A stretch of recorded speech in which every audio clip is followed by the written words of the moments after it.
Where are we going this trip?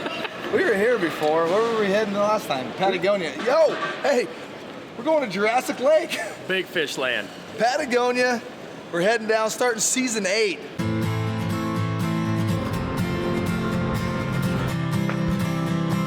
As Henry David Thoreau said, many men go fishing all of their lives without knowing that it is not the fish they are after. Look at the size of that thing! I'm Dennis Isbister. For me, fishing has been a part of my whole life. From the time I could walk, I've been chasing fish and whatever adventures seem to follow it. I'm Drew Murin, and since I was a little kid, my dad and I have fished all over the western United States together. And all I've wanted to do ever since was travel the world, have a little fun, and fish with my good friend Dennis. You see that, baby? So follow along with us as we travel the remote regions of the globe In search of wild fish, wild places.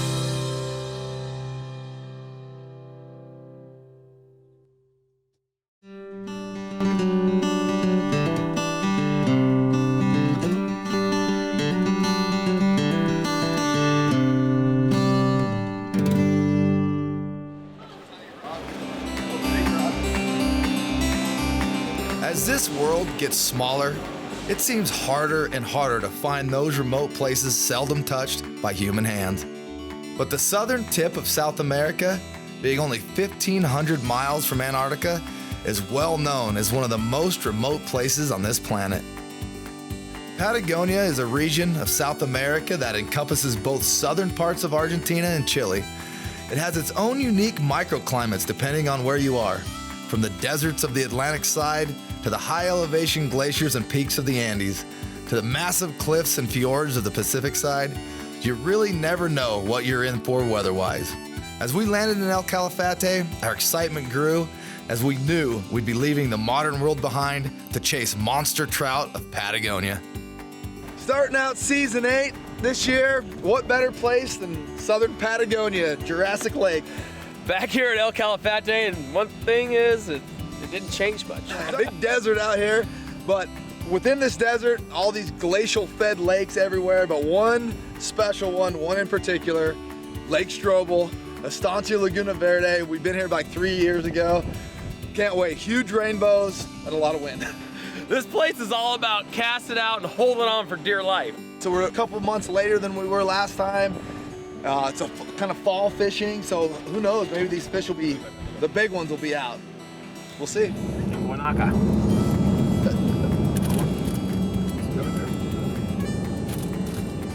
get all excited when you get off the plane, and then you get in a car for 5 hours and drive. Well, you got empanadas to look forward to. So if I remember right, there's this empanada place up here. It's funny the small things you remember. Best empanadas in all of Argentina. Best. That's a bold statement. With that being said, how could we not stop? And maybe it was knowing this would be our last glimpse of civilization, but those empanadas were good.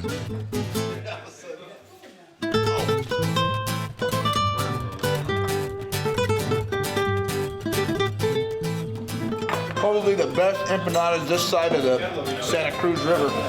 Good with the lemon? Real good. After Drew had his fill of empanadas, he decided to check out some true Patagonia fashion. So when I went to Argentina, my goal was to represent the gauchos. And where do you find authentic gaucho materials and authentic clothing? The gift shop. I kind of feel a little cross between an Australian and a Gaucho. Gaucho, yeah.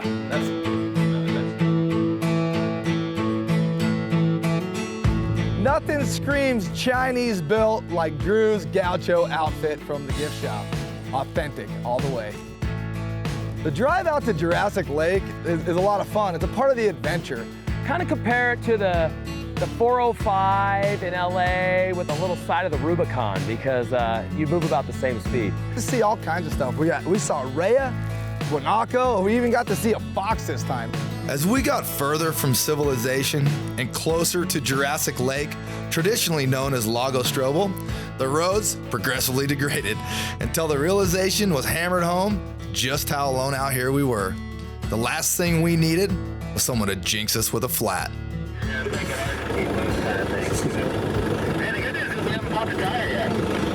You had to say it, didn't you? It was clear to see, regardless of borders and politics, there was only one head honcho out here, Mother Nature. This was indeed no man's land, where it truly is survival of the fittest.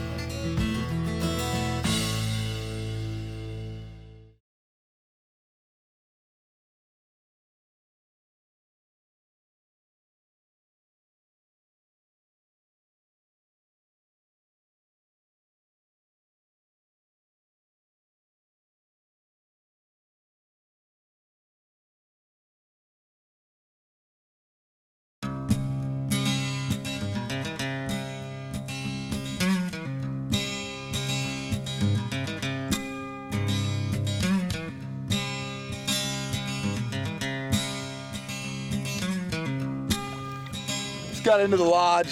Just gonna run down here to the local lagoon that's the size of, bigger than most of what we fish at home anyway. And the fish are like 3 to 5 pounds, so I just threw on a little 4-weight.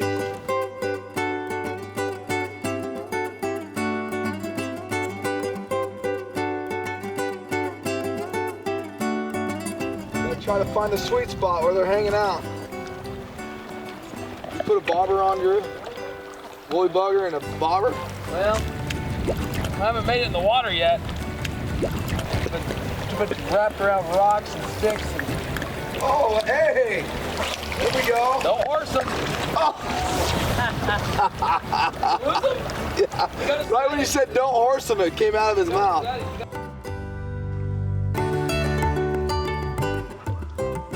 In true wildfish style, Drew and I were off to an epic start. But it wasn't long before the action picked up and Drew landed the first fish in Patagonia. There's one.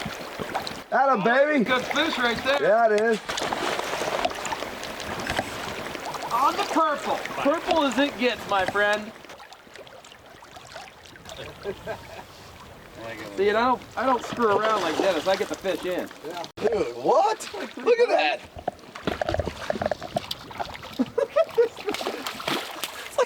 Were you stripping that purple bastard? Yeah, look, I mean, this looks Jeez, look at that damn fish! I'm done. I'm done. Dude, I think a 5-pound rainbow. Dude, I'm one and done. This trip's complete. Oh my God, Look at the size of this thing. That thing's huge. Woo! Yeah. Catching rainbows like that on a 4-weight rod with a 3-weight reel. Oh, man. What a fish, man. Look at This this thing's a thing. Here, pig. you need some hemostat. This is how fat this thing is. You know how fat that is.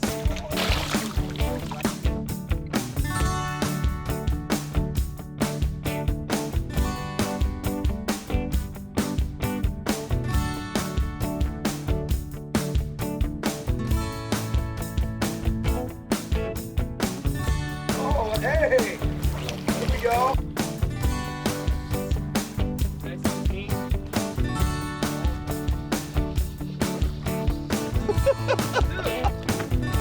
We're done.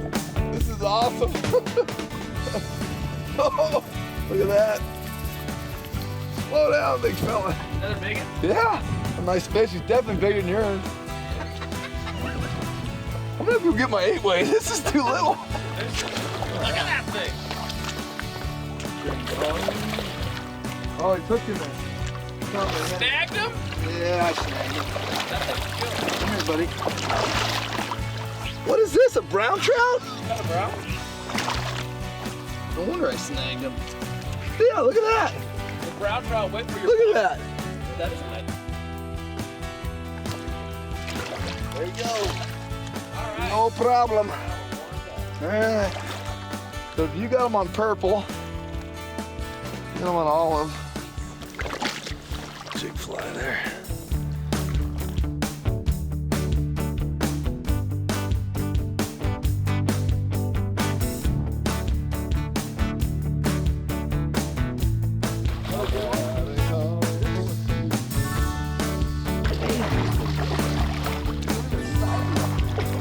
Purple only catches big ones.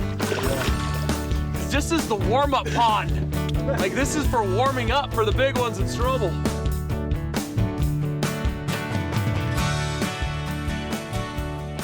One of the great things about fishing this place is there's a lot of different options. And Laguna Verde had brook trout, brown trout, and rainbows. In fact, I caught 2 of the biggest brown trout of my life in a couple hours. Big fish, and it was a good, exciting way to get started catching big rainbows and browns.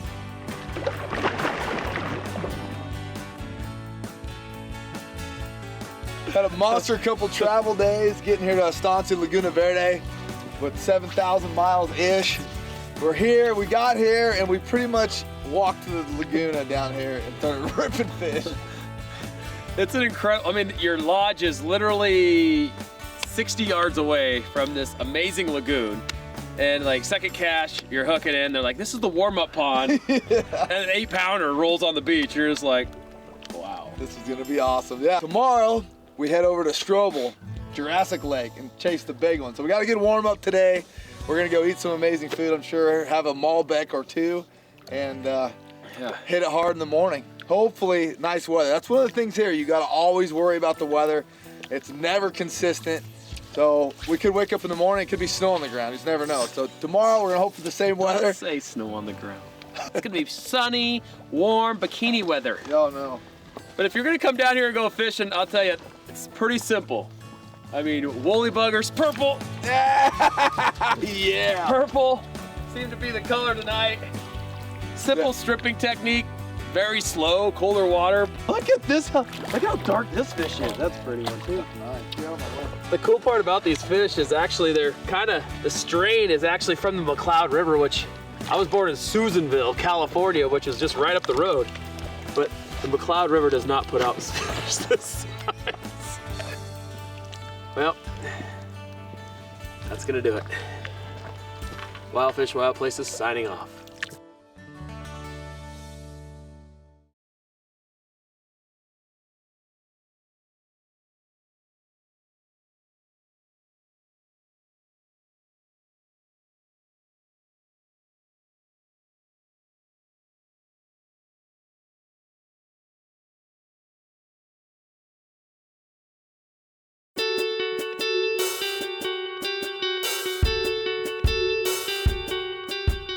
The next day, we awoke to the anticipation of fishing for Jurassic Lake's enormous rainbow trout. After getting the first glimpse of the legendary lake, we were literally dancing in our seats.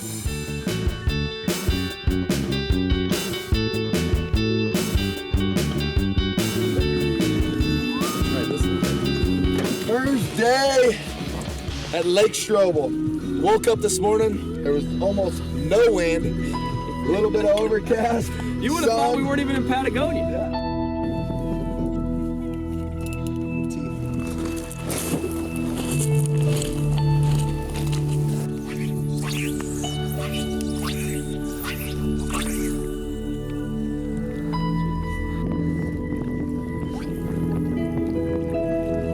In here to Dry Fly Bay. It was kind of calm. We started with just got a little chop coming from the south, southeast.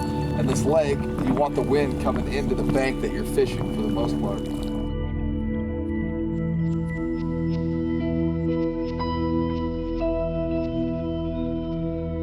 It wasn't long before the weather started to match the fishing. Cold.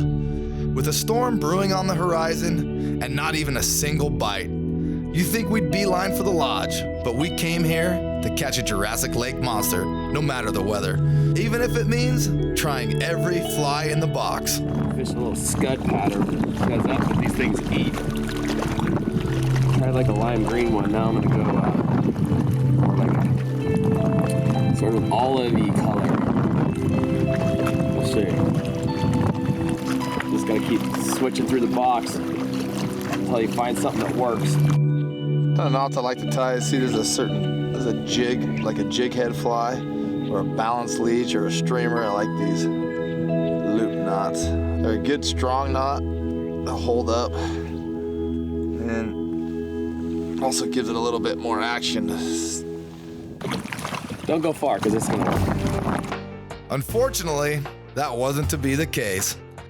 As the drizzle gave way to a steady rain, the fish seemed to have hunkered down for the storm. They were obviously a lot smarter than us. weather comes in, it starts raining. I'm kind of getting excited, like it's gonna pick these fish up. We're gonna start catching some fish, and nope, it just stayed slow. Well, when the fishing's slow, you can do one of two things. You can keep pounding the heck out of the water and beat it into oblivion until the fish start to bite again. Or you could do what any good fisherman would do and take a nap. I just kept going and going, because I knew them fish were gonna turn on any minute. So you gotta keep fishing. I should have taken a nap. But finally, the rain let up, Drew woke up, and I hooked the first fish of a very long day. From there, the skunk was off our backs.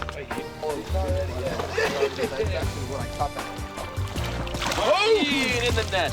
Yeah, baby. Yeah! First Strobel Lake fish right there.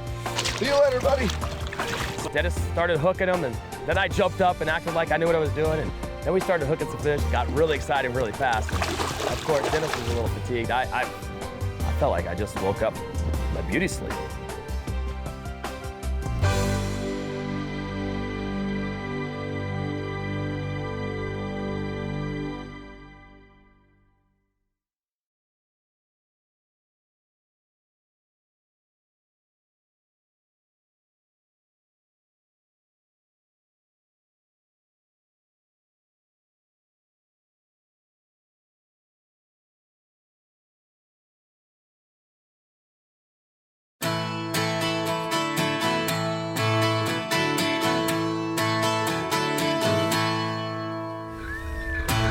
There was something more than crowded meadows and outdoors. After the beat-down fishing in the storm yesterday, we decided to take it a little easier and float around in the Seagull boats on a little piece of water the locals like to call Lago Ocho. We were warned about Lago Ocho, but you never really know if something is true until you experience it yourself. Well, this was to be an experience we will never I feel like forget. I'm on the rowing team in the Olympics.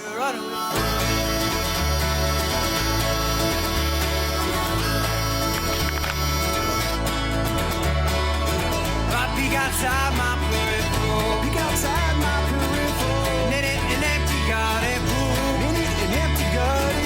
A flashback yesterday. And then this summer play. I guess I forgot those times when we were. These fish are so acrobatic and so healthy. They hit it as soon as they feel you. Give them a little bit of a hook set. Oh my God, they're coming out of the water, trying to get you in the weeds. We have a lake we call number 8, and we have very, very aggressive trout, very healthy and, powerful fish. And this lake, the fishing is incredible. Yeah, just like that. One of the great things about going to Jurassic Lake is the diversity of fisheries. This year, Lago Ocho. It was unbelievable. Come on, fella.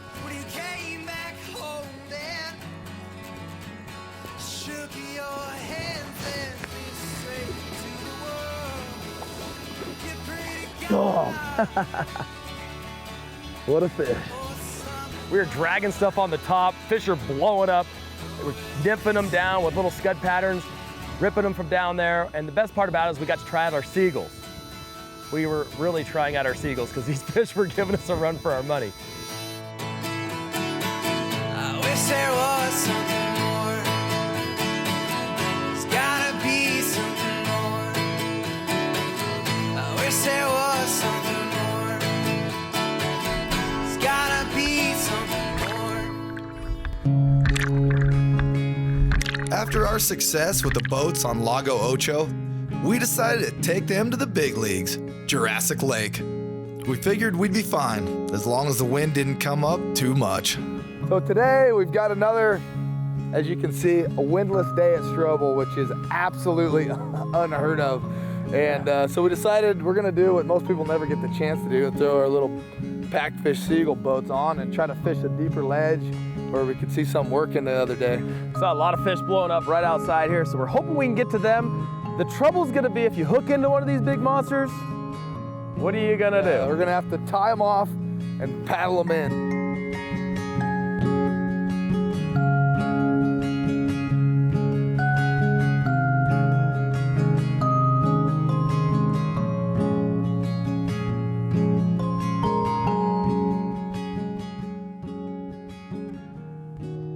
So we had an opportunity on Lake Strobel that not many people do. The wind laid down, it was flat calm, so we decided to take a boat out on Lake Strobel. The best part was, it was great. For the first few hours, we were catching fish, hooking up left and right, fishing waters that not a lot of people got to fish. So the weather was perfect. We decided to take our little boats out on Jurassic, which nobody gets to do that. The weather was beautiful. Let's do this. We got out there, we started fishing, we had some luck. We got kind of out on this reef, we could see some fish working, and we started pounding a few fish.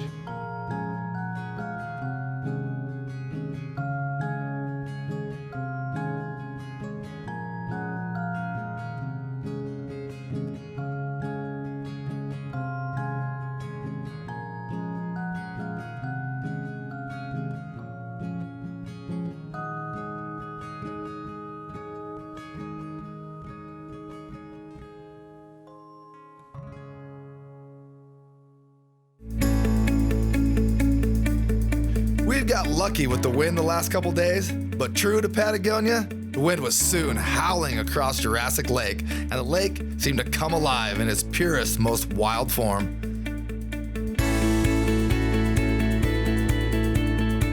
The wind started to come up, and when the wind comes up on Jurassic and you're in a little boat, yeah, it's time to go. So we packed up the boats and we took them to Monster Bay. We got a nice protected bay. The wind was blowing right for those boats, and they said there was a weed bed out suspended out there. Most people couldn't get to that weed bed this year, so it virtually hadn't been fished all year. Paddled out, looking visually to find the weed bed. I found the edge of the weed bed, paddled out a little ways past it. Wind was drifting me down perfect, and I was stripping a big, nasty streamer right over the edge of that weed bait, and then it happened. Yeah! Oh, damn! Look at the size of that thing. Oh, yeah! Boom, baby! Look at that fish. Look at the size of that. That's a monster rainbow. After 7 years of filming wild fish, wild places, it constantly reaffirms how incredibly lucky Drew and I are to experience some of the world's most unique places and legendary fisheries. Jurassic Lake and the surrounding waters being no exception.